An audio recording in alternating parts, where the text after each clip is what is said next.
Hey guys, Dazzler Magic here, and oh boy, we got some news. It was posted about a day ago, but I'm just getting around to it now. I know this is kind of mixed on getting views, but it's a really big topic, so I'm covering it. So if you're already watching it, you're interested, so that's cool. So I'm not going to rehash the whole OGL fiasco too much. I made a short version and a long version. I think the short one's like 7 minutes on just what was going on. So if you want to get filled in, but basically they tried to get money out of random third-party D&D content makers, even though the agreement that they made their content under the OGL 1.0, which was like 20, 30 years old, said that they were not going to do that.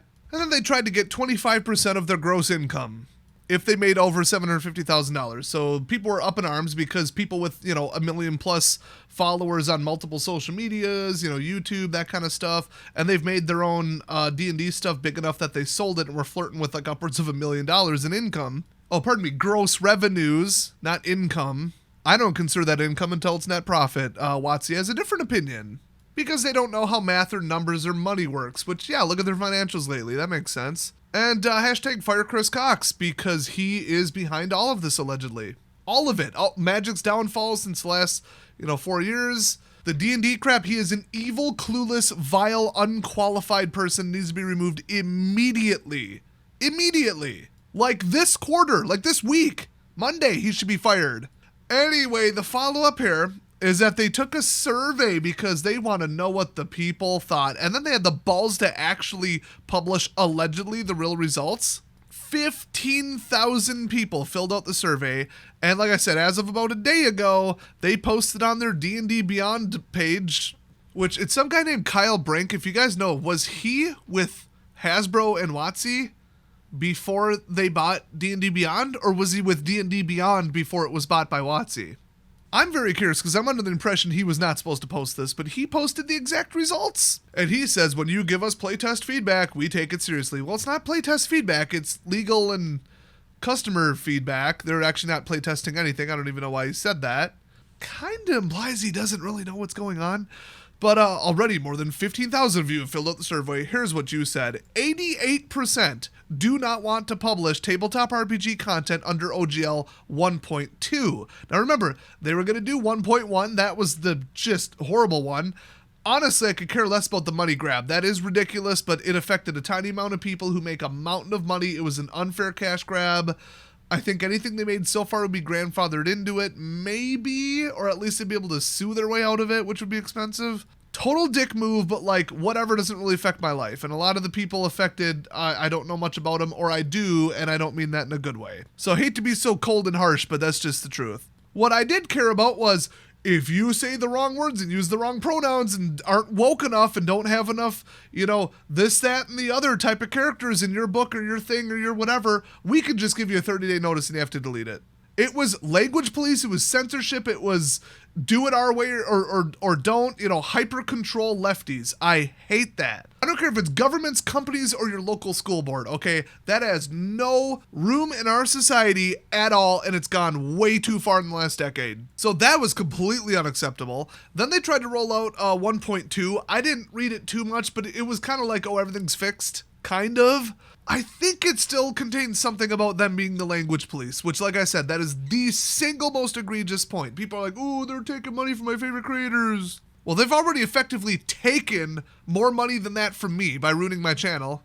So that's great. By ruining the game and eliminating people who are interested in Magic content. And it's not just me. Every Magic channel across the board is way down, with very few exceptions. So some people were saying OGL 1.2, okay, this is more acceptable, because I think it didn't even try to grab any money, but it still wanted, control. I don't even know what was different. It was not nearly as bad, but still people were not interested. They wanted nothing to do with it. So they took a survey so that if it was, a bunch of really loud people in a very small percentage of the community just getting loud on social media, like it has been for the last couple controversies, which led to them making the wrong decision. This is, of course, in the Magic world, though. Then they'd be able to tout those numbers and say, well, we're doing it because people do support it. And then people would just say they botted it or lied about the numbers, obviously. But no, 88% of people do not want to publish tabletop RPG content under OGL 1.2. And I think 1.2 was optional or something. They decided they weren't going to destroy 1.0. Still, people were like, no. And where was the benefit? I didn't see one. I kind of skimmed it, but so 90% would have to change some aspect of their business to accommodate OGL 1.2. That's a polite way of saying they're going to have to raise their prices. Or like market it instead of just going on Goodwill or hire an accountant or like, come on. Now, how many people just lied and said they were a business owner? Like, just ask the 18 people that this affected or whatever. I don't even get that number. 89% are dissatisfied with deauthorizing the OGL 1.0A, which is the original. Yep, I think it's 88, 90, and 89. I think some people just went right down the list and also claimed they were business owners. I don't remember when they started tracking. It was either like anything, like the first penny or the first 50K. I don't remember. Where you then had to report to Wizards your exact everything so that they could censor you. That was like primary. And then so that they could watch very carefully if you made it to 750K. And also just sit on a treasure trove of, you know, statistics and data and, you know, maybe make future changes to the OGL and do something with the, you know, a lower threshold and yeah. Oh, and the third unbelievably egregious thing in 1.1 was they could just take whatever you made and publish it themselves. If they liked your fanfic book or whatever and it made 10K, they're like, oh, that's not enough. Oh, 10K, you're on our radar. Well, we're taking it. We're going to take it. We're going to sell it ourselves, and then we're going to make a sequel that we write and completely ruin everything in your entire universe because it looks like a cash cow. They could take your characters that you created and put them in the next book and make it canon, which like sounds like an honor, but if I was in charge of a creative thing that I put hundreds of hours into, I wouldn't want WOTC touching it. I wouldn't want anyone but me touching it.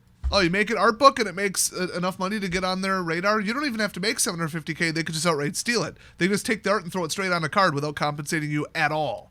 I'm not kidding. That's what it said. I think that was fixed in 1.2. I'm not sure, but who cares?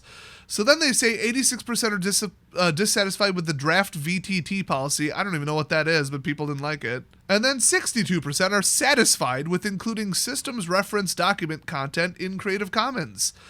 I think people just don't know what Creative Commons is. I do because I follow the tech world, but the majority of those who were dissatisfied asked for more SRD content in Creative Commons. So SRD is the 400-page system reference document where they're like, you can say this, you can't say this. You can use this character, you can't use that character's name. Like, you can't just have Driz Duerden in your book. We will shut that down because we own, I don't know, a trademark, a copyright, who knows. That actually made sense. I did not disagree with that. But people are like, hey, 62% said we want to take most of the SRD, some of it, more of it, whatever, and throw it in Creative Commons, which is like an attributions. Well, you have options under it. I don't even know which one, but like it's basically everybody can use this. Maybe commercial, maybe not. And if it's commercial, you have to attribute it. I don't know. It's been a while since I reviewed Creative Commons, but it's basically, it's not quite public domain, but it's pretty close. It's public domains with restrictions because you can just take the entire SRD, just publish it as like a book. I don't know why you would. And then just say it's yours. I mean, public domain is total free for all. It's like a license to counterfeit. So yeah, a CC license, it would be nice. But half the stuff on the SRD from what I've heard, obviously I haven't read all 400 pages, is like really generic fantasy stuff with like 100 pre-existing things. It's just stuff they ripped off from Lord of the Rings, which is like the origin of like, you know, orcs and elves and that kind of stuff pretty much. Basically, they threw stuff they didn't own in there. So yeah, you probably should make it Creative Commons since you don't own it. But at certain terms, like, you know, related to combat and that stuff, like, oh, we own this. It's like that you don't. Like, where's your copyright on that? And if it is, I'll shred it. Well, $250,000 in lawyer's fees later, I'll shred it. But that was the problem. So yeah, more than half of people are like, I want to take some SRD stuff and make it CC. I think a lot of people voted no because they didn't know what it is, or they're like, no, you got to protect your IP. We don't want people abusing it, or I don't know. If people knew enough, it probably should have been 95%. So then, weirdly enough, the author of this, Kyle Brink, says, these live survey results are clear. It wasn't a live survey. And what else did he say that was wrong? Oh yeah, he said it was a playtest feedback. It's none of those things. Do you even know what's going on? Once again, do you have any idea what is happening here? But yeah, he says I'll just remove the word live. The survey results are clear. You want OGL 1.0A. You want irrevocability. Yep. You want Creative Commons. The feedback is in such high volume and its direction is so plain that we're acting now. No. I'm not gonna let that slide. The people from the top, this was leaked by verified WOTC/D&D Beyond employees, allegedly. But the person relaying the information says they vetted it. So, you know, take that with a grain of salt, but still. So they say, oh, the feedback is in such high volume that its direction is so plain, we're acting now. No, you're acting way too late. You shouldn't have done it in the first place. And according to the inside sources, the only reason that you were taking steps so quickly and so aggressively and going back on it when usually you're a bunch of pig-headed, who cares, screw the consumers, let them stomp off, we'll make double on the people that are left, that's why we did this. That's usually how WOTC does things. And Hasbro sometimes. The only reason they didn't do that and are going back on it so quickly is because of the number of canceled subscriptions on D&D Beyond, and let me just say, leave it that way. We can't let them say we pushed too hard, but then we hit the, controls the undo button there, and now we're back to the same amount of income we were at before. Oh, we only, 80-90% of people that canceled signed right back up. Oh, it was just a little protest. They threw their little fit. Now we're back, we're fine, we're making plenty of money. No, the community has determined they are not responsible enough to handle D&D, and it needs to go full open source. So if we just took, let's just move into this next section. This is interesting. Point number 2 that he says for changes they're making is we are making the entire SRD 5.1, the reference document with all the stuff that they don't own in it, available under a Creative Commons license. A Creative Commons license, one of them. Haven't specified which. I bet it's the most restrictive one, like non-commercial use only or something. Which defeats the entire purpose because the entire OGL only applies to pretty much commercial use, kind of. I mean, not directly, but effectively that's what anybody cares about. So number 1 on the changes they're making is we're leaving OGL 1.0A in place as is, untouched. Oh, aren't you just a saint? And then 3, you choose which you prefer to use. Wait, what? We're leaving OGL in place. We're making SRD 5.1 a Creative Commons license. You choose which you prefer to use. What? I mean, it's pretty clear this press release or blog post or whatever is written by an idiot, but I kind of still want to know what's going on. Well, and then as far as I'm concerned, they just lie to us in the next paragraph. So this is off to the races. This will be responded to really well. The Creative Commons license makes the content freely available for any use. That is not correct. And also, there is no the. You just said a Creative Commons license. Then in the next section, you put the Creative Commons license. Or pardon me, this, but that does imply which one they chose, which version of it. But, well, the next sentence. Correct me if I'm wrong here, guys, because I only vaguely know about this, but we don't control that license and cannot alter or revoke it. I'm not sure Creative Commons is a one-way street, is it? I think, once you've done it, you can't revoke it. Otherwise, it would be like a bait-and-switch trap, where now it's just like the crab rave. I got hit with the copyright on that one. They let everybody use the Crab Rave song, and then when enough people had it in their videos, they decided to copyright it because you had absolutely no license agreement that I've ever heard of. And they probably hit, 1 million videos and took all their money from that point forward. Not retroactive, I think. I'm not sure, actually. YouTube changed the rules on that. I might be wrong.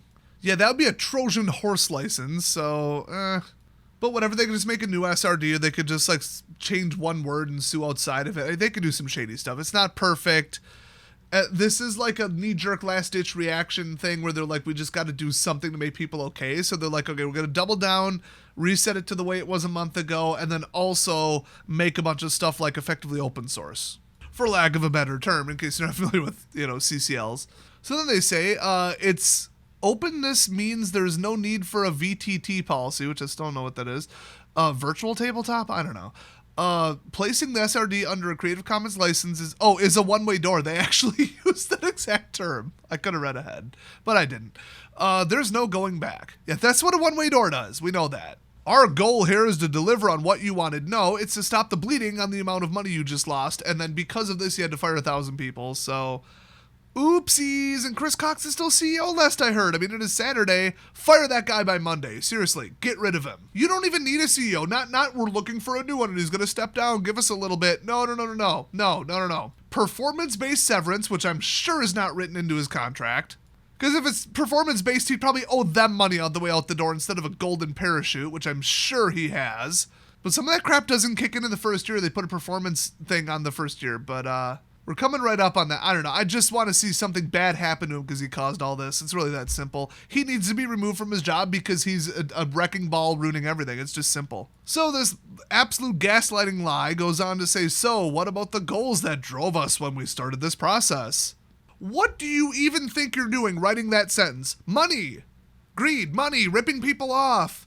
Taking a tiny amount of money out of the millions and millions and millions that you make, probably grabbing 1 to 2 million in extra income from random, like I started in my basement YouTubers making a D&D book that took off. You gotta be kidding me. Some of them are juggernauts that might be making more than I think, but I doubt anybody pulled in like 10 mil, you know? And all they wanted was 25% of the net of that. They basically were asking for nothing and then just shot themselves in the foot stock price-wise by about another $1 billion. That's Chris Cox for you. Step down, resign, or get fired. Seriously. The stockholders are not going to tolerate you still being there. Just leave now. Hell, there's 1,000 people that probably aren't very happy with you right now after you just laid them off over the weekend. So, yeah, maybe now is a good time to leave. Especially if some of them work in the same building as you. I'm sure they're going to take it real well that your decisions led to them leaving the company. You're still there while they're cleaning out their desks. That'll go great. So yeah, this should be good. So what about the goals that drove us when we started this process? We wanted to protect the D&D play experience into the future. What about grabbing 25% of random people's money is protecting it? I'm very curious. They're talking about the woke police, language police crap. We wanted to protect it from people who weren't woke idiots and refused to put, 90 trans characters for every one straight guy. If you think that orcs aren't black people, then you're out. Delete your content. That's what they wanted to quote unquote protect. Now I get it. We still want to do that with your help. Boy, for everybody who knew what that first statement meant, he probably shouldn't have put that second one after that. We're grateful that, you're not. Shut up. You're all panicking and you're all fired. We're grateful that this community is passionate and, they're just like talking down their nose and just like pandering, or what do you call that? There's a word for it. I'm tired, whatever. We're grateful that this community is passionate and active because we'll need your help protecting the game's inclusive and welcoming nature. There it is. There it is. Lefty language. Get woke, go broke, assholes. Inclusive and welcoming nature. Now you're just going to have to police it yourselves because we can't do it, because we can't be the language police anymore. So we got to have you guys help us do it. Sign me up. Let me be first in line for that. Just kidding. This can only get worse from here. We wanted to limit the OGL to tabletop RPGs. With this new approach, we are setting that aside and counting on your choices to define the future of play. Does that mean you're going to try to make a new OGL for your other properties and other products other than tabletop RPGs? Is that what you mean by that? Or what, you're not going to the digital world? Or rumor has it, I've heard this may have been debunked and maybe it was, maybe it wasn't, but they wanted to try to charge $30 a month. I find that very hard to believe. Because they were charging $5.99 or something, $7.99 for a D&D Beyond subscription per month. I don't see 30, and they said they wanted that the lowest tier. They wanted to roll out AI dungeon masters. Really? Because nobody wants to like go online and be a dungeon master, I guess. I don't know. That you'd think that'd be more popular than the players. And that they wanted that tier to limit like custom classes or something and like sell that for more money.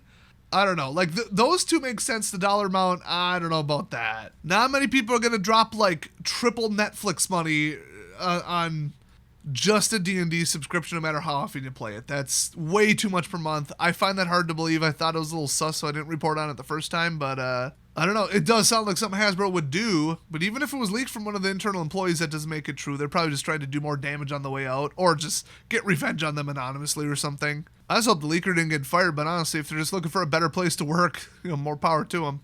So then they have a PDF of the entire SRD 5.1 with the Creative Commons license. Ooh, I can check what license it is. Let's have some fun.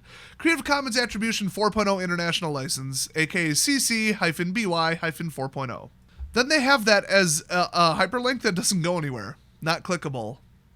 Interesting. Okay, so if you use anything from the document with that CCL, you can share it, you can copy and redistribute the material in any medium or format, you can adapt it, which is remix, transform, and build upon the material for any purpose, even commercially, and the licensor cannot revoke these.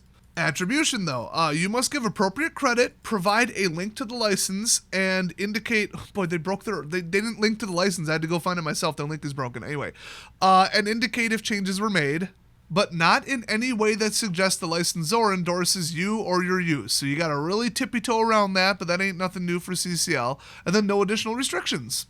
Oh yeah, this is the poison part. I don't like this. I'm not a lawyer, but people did not like this when they were forming the original Creative Commons license. So no additional restrictions. You may not apply legal terms or technological measures that legally restrict others from doing anything the license permits.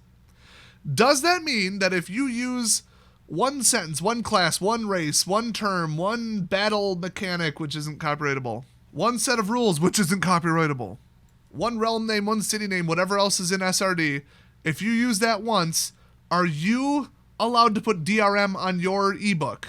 Are you even allowed to put a full commercial copyright on your book?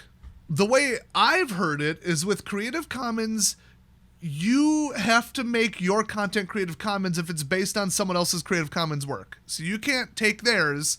At least this is how open source licensing usually works, like in software. So like, oh, here's a free DLL that I can put in my thing and it'll play and encode an MP3. Cool. And then you grab that, use it exactly verbatim, and then sell your MP3 transcoder. I mean, people have gotten caught with some code like that, some open license code, and they have been sued, and they've had to pay the originators, and they've gotten fined. Europe really cracks down on that kind of stuff. And the big thing is you have to reveal your source code, or at least portions of it and stuff. Like, there was a router that I bought for a friend lately, set it up, and then I went to the website to get the latest firmware, and it said, hey, click here for the OGL portions of what we used, or whatever. Or not OGL, whatever, the open license, open source, whatever. It's the poison code thing, where if you use it, you better not try to sell this, or if you sell it, you better also leave all the code open so that anybody can copy your code. And then I think they sued and lobbied until now it's portions or something. So that's the software world. What if that's in like the written word world? Because it's all Creative Commons as far as I know. That would be bad. That just means, oh, you want to do it this way? You want to use the SRD? Instead of just a little note that says, please comply with this, agree, okay, cool, done.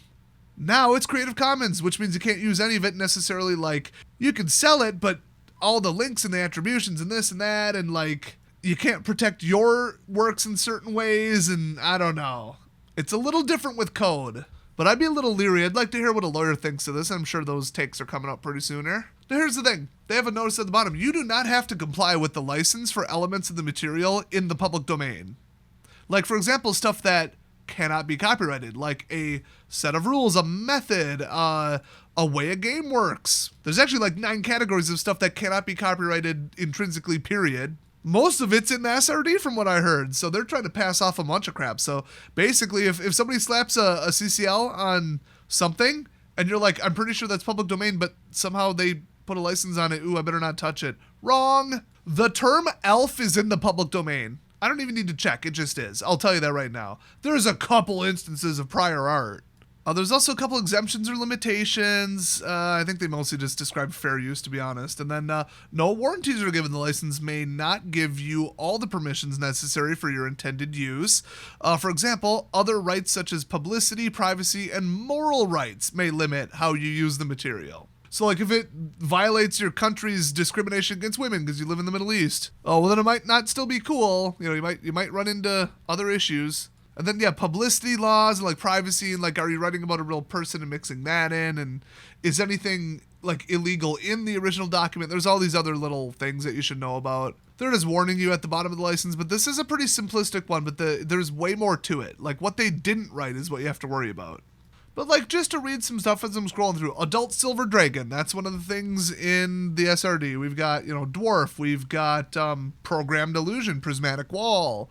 A bunch of spell names, but I think, like Bigsby's Hand or whatever, that's out because that's, like, a character, so they just renamed it. The spell's in there, but it's called something else. But, like, Eldritch Blast, Eldritch is actually a noun, not a proper, or adjective. It means, like, creepy. It's not a proper noun. But, like, proficiencies.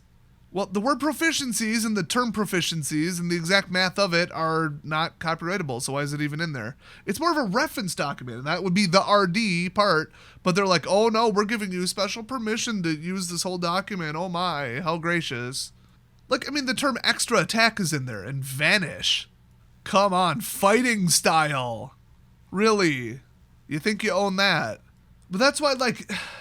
If you're granting a CCL, it's because you own everything in the document, kind of. It's not quite that straightforward, but that's kind of the implications, and this is almost worse. I'm starting to see a little bit why it was only 62% that wanted it Creative Commons. People, what they actually wanted, what I heard people demanding was public domain, and then usually comma, because most of it already is. And the rest of it, anything you made up, like systems and rules and processes and spellcasting methods and that kind of stuff, all of that isn't copyrightable. So the whole document is basically one giant nothing. It's almost like they're trying to protect it under CCL. I'm not thrilled with that. Very bad direction, actually. So really, I mean, with most of the stuff that I'm reading in here, in my, unprofessional but very experienced copyright opinion, the only thing they can copyright is the exact method, color, order, not even order, the exact precise way that they put like the druid's level and proficiency bonus onto a table. If I present the exact same information in a slightly different way or a different order, or have a different take on it, different sorting method, different anything, that's good enough. I think what they compare it to is like, if you build something amazing, some famous one-of-a-kind sculpture out of Legos, you can copyright that. You can't copyright the Legos, and I can build something real similar as long as it's not virtually identical or comparable. And yeah, you don't own the Legos, you can't control them, you can't tell people they can't build with it, you can't say I got a copyright on yellow Legos because that's what we used. None of that. You are copyrighting the exact order and presentation of your information, your building materials, your whatever. And that's why, like, dictionaries, people could just rip them off. Maps, people could just rip them off. As long as you change the color of the road and some symbols, now it's just information, and information and facts and reality cannot be copyrighted. But if I just take a photocopy of it and then try and sell it, that's a problem. If I recolor your map and change the font or something, there you go. They got nothing. They could try to take me to court, but it wouldn't work. So the presentation, the exact presentation of facts, numbers, processes, and other stuff that is not copyrightable, that is copyrightable. So that's why they're trying to pass off this document as like, oh, it's our stuff, but we'll let you use it, wink, wink. Only the exact way, method, and order that it is presented. Even just take the entire monk class. If I were to recreate it and just change the order of the paragraphs and put my own art on it, they might think they have a claim on that, but it's like, what is that, an assembly? There's like some term for it, where they basically took a bunch of nothing that they don't own and put it together into something they still don't own.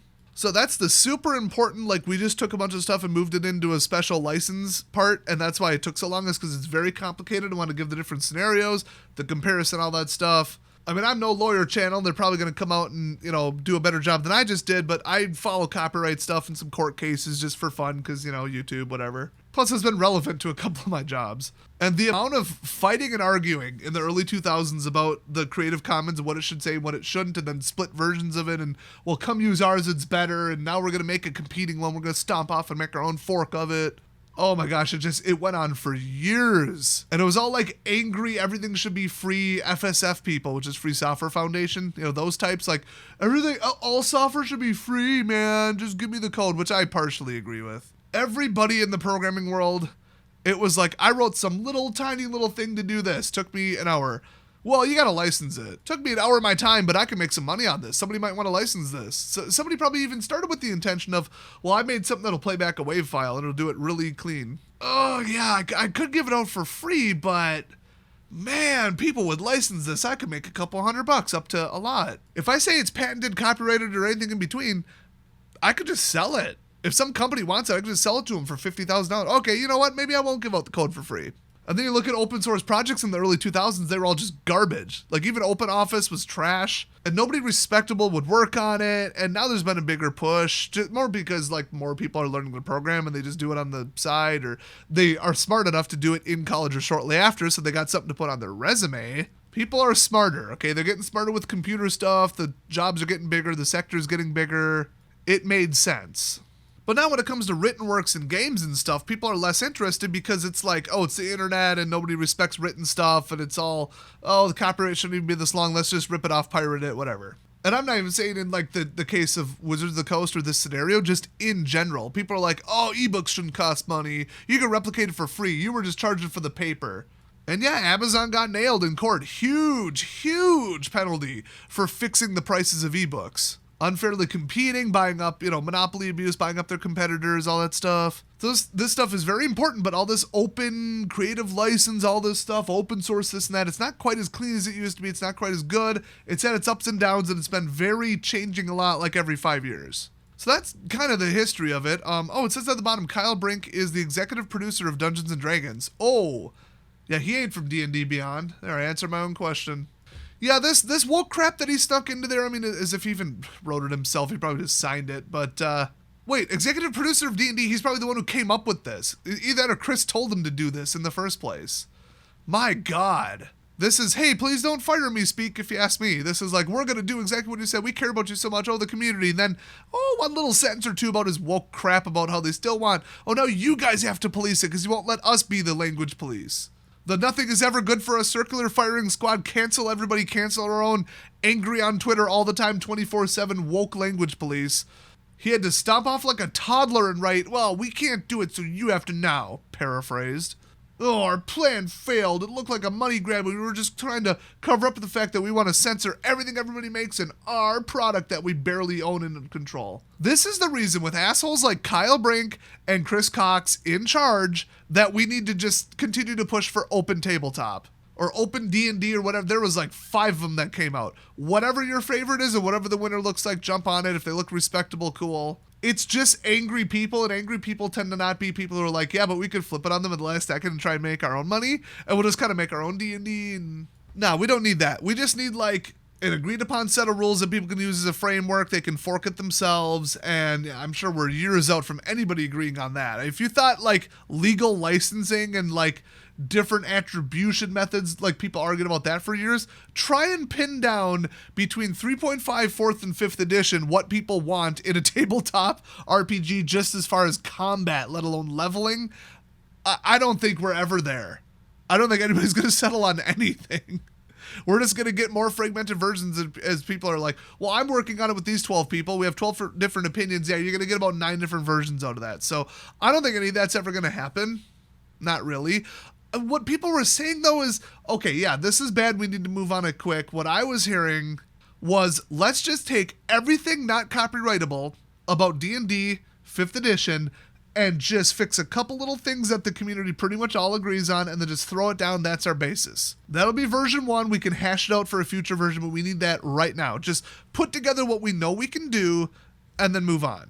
I do agree with that, and I think it could get done really quick. Some people are already saying it is done, but like, I haven't seen a 400-page document. But like, in theory, now that it's a Creative Commons attribution license and they're pushing for a completely non-commercial, completely open, free tabletop system, they could literally take this entire document, pretty much copy and paste it, sort of, attribute the first people, make a couple tweaks, let them know at the top that you did it, link to the license, and you're good. So that's the one good thing, is that WOTC just, strapped rocket boosters to the open tabletop movement by making all the entire SRD open, instead of people just having to risk it and go through court when, it's all volunteer. They'd have to raise money for legal fees, and just the man hours when these people have like other jobs would have been ugly. So the problem is, WOTC is coming out with D&D, 5.5 or something pretty soon. I'm sure that'll go over really well. I thought it was supposed to be out by like 2024 or something, and they were going to push it really hard on digital. They're going to launch this D&D 1 thing. I didn't look too much into it because I wasn't interested in it, and it was all just microtransactions and DLC, and it was basically D&D but The Sims, pretty much.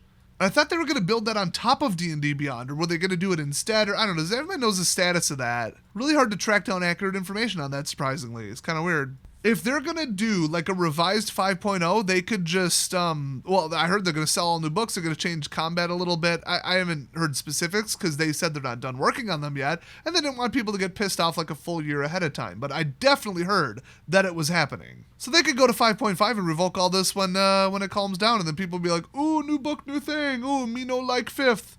I want to confirm my crits. I want a crit range above 20, which, yes, I do. I do want a crit range above 20. I don't care what you have to do.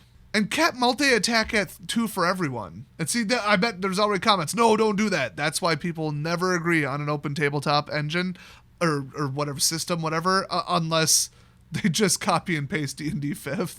And then, like I said, make that 1.0 and tweak it from there. And then we're going to see so many tweaks. You'll join a crew and they're like, well, we're using 1.111b. Because we wanted this part of 3.5 and this part of 4.0 and this part of this, and we wanted to keep advantage, but then we're also confirming crits, but we also up the range. Okay, so you just made up the rules. You might as well just write them yourself at that point. As soon as I heard open tabletop, I basically translated that in my head to fragmented mess.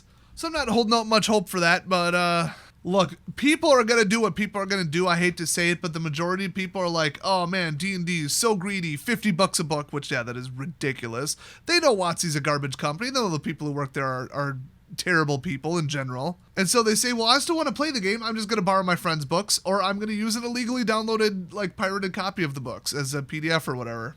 And they leak pretty quick. And we're talking people got that stuff digitized with like OCR pretty quick. Now, I don't support theft of like intellectual property and all that because it ruins companies and stuff. But like in this case, it's WOTC, but still, like I'm not going to promote it. I don't promote Chinese proxies because the Chinese culture of let's just rip it off and sell it ourselves is just purely greedy and immoral. And I'm not going to support that. I don't care who they did it to. I don't get how much it benefits me. I don't get how it can justify me not spending money. I don't care. I'm not going to support that. I do not support Chinese-made illegal counterfeit proxies for Magic cards. When they ripped off the artist's work, it's less money in their pocket. They ripped off everybody else, the writer's work, the copy, editors as if they exist. All that. Like, you want to make your own thing that's really similar, do it. But, like, I don't condone just ripping off someone's work and giving it out for free or close or making your own money off of it. But I think anybody who's like, oh, 5.5 is coming out, or, oh, I didn't pick up that last 2 books of 5.0. Do you think they're going to do it now? Or do you think they're more inclined to download it illegally? Come on. And, man, I'm not going to throw people under the bus, but, like, last 10 years of me playing D&D, more people are using digital illegal copies of the books than are using the paper ones that I've met. Our Dungeon Master and the place we play both have full copies of all books. Even I don't. I'll just grab their copy. Okay, I'm not gonna, I want to support the game. Well, no, I don't want to give WOTC any money after this crap. I didn't years ago. Back then it was budget, now it's budget and I'm pissed off at them. And they don't deserve a penny of my money. So how are they gonna launch 5.5, which was already very controversial from what I heard, with this all floating around? Well, thankfully it's not my problem. I don't work there. Hell, I'm so disinterested and worried, is probably the better term, about the future of Magic the Gathering products and interest in them, that 2 to 2.5 years ago I started another channel and actually gave a crap about it on like my other 3 or 4 channels. Gotta hedge my bets, and yeah, that turned out to be really smart. I probably should have put more effort into it, but I was really busy working, and then before that I was really busy finding a job and scrambling to do anything that made money right away. It was a very bad 2018 onward for me financially, obviously. So hey, I appreciate the continued support and viewership from you guys, that's for sure. And I'm going to be uploading here a bit less, only when there's really major news, which should sound pretty good for you guys, because if you're like me, you're subscribed to over 300 people. So instead of making a video because I can and because I need money, it'll be I'm making a video because I have a really good idea or a really significant news story happens. So that's like the next couple of years future of this channel, at least, that I'm shooting for. But as soon as I start really making money on my other channel, which is getting there, I'm just going to have to focus on it till the bills are paid. Then after that, I'm not going to be one of those greedy people. Well, if you count greedy like, boy, I'd really like to have 20K in the bank in case of emergency, I'm going to keep hustling, I'm not going to purposely live paycheck to paycheck because I can, But also, I'm working an IT job now, so that's pretty good pay. It's taken away from my editing hours, which sucks, but I'm hoping to leave that job within about 3 years and go full-time back with YouTube on my new channel, which will free up more time for Magic. So it's like, there you go. So like I said in the last video, I don't think anybody's going to buy out Wizards of the Coast from Hasbro. They would never let that happen. They will drag that down all the way down as the ship sinks. It'll be the last thing you see before they go under. And then at that point, who will buy them from bankruptcy, or can they legally spin off, or is that part of the restructure and it's all caught up in the courts? We're so many years away that nobody will even care because they won't have a customer left, They could try to revive it, but didn't they try to revive Legend of the Five Rings? And you're probably like, what's that? Exactly. Well, that other Richard Garfield game, Keyforge? Somebody tried to resurrect that. They tried to buy that and resurrect it. Oh, you didn't hear about that? Exactly, that's my point. Good luck undoing this damage when the chips all fall. Especially when, let me just remind you, there's nothing stopping you from playing with old cards and existing decks with your friends and doing whatever you want outside of structured play and the absolute rat race that has become the new products they are coming out with. But hey, they might just pull an abrupt 180 like this quarter by getting rid of Chris Cox and bringing in somebody who knows what they're doing. But bringing in someone who knows what they're doing instead of just, I owe this person a favor, yeah, Hasbro, you know how their board works. Come on. Unless they put me in charge of Wizards of the Coast, I don't think they're going to turn it around quite as quick as they need to stop the bleeding. And I'll have that ban list to you by Tuesday if they hired me on Monday. I'm just saying, I wouldn't even take the job. I don't want to work anywhere near those just miserable, horrible people that work there, and I wouldn't be able to hire people quicker than I want them gone. So it's like, geez, just gutting it from the top to the bottom with all the problems, all the social problems, business problems, personnel problems that they have, personality problems, to be very polite and generous. The miserable, hateful train wrecks of people that work there, to be a little more accurate. Just, how do you undo that? I mean, it worked for them kind of in 2013, but like all this lefty crap, they're getting a lot more bold now that Antifa can just go burn down your city. But that's more of a thing for my other channel. They had Elon Musk come up and slap him across the face, wake him up a little bit, because they no longer can control Twitter with their bullshit narratives. That makes me sleep better at night. So this is probably about it for the OGL saga for now. We're just going to not hear about it while they turtle and see if the unsubscribers stop. But seriously, this is the same I say about Magic the Gathering in Arena. Do not buy the Mastery Pass in Arena if they just came out with a set that's awful. You can wait 2-3 weeks and buy it later. It's retroactive. Or just not buy it at all and quit the game. That's what some of you did. But if you're like, no, I want to keep playing. I play my little thing. I play, Historic Brawl.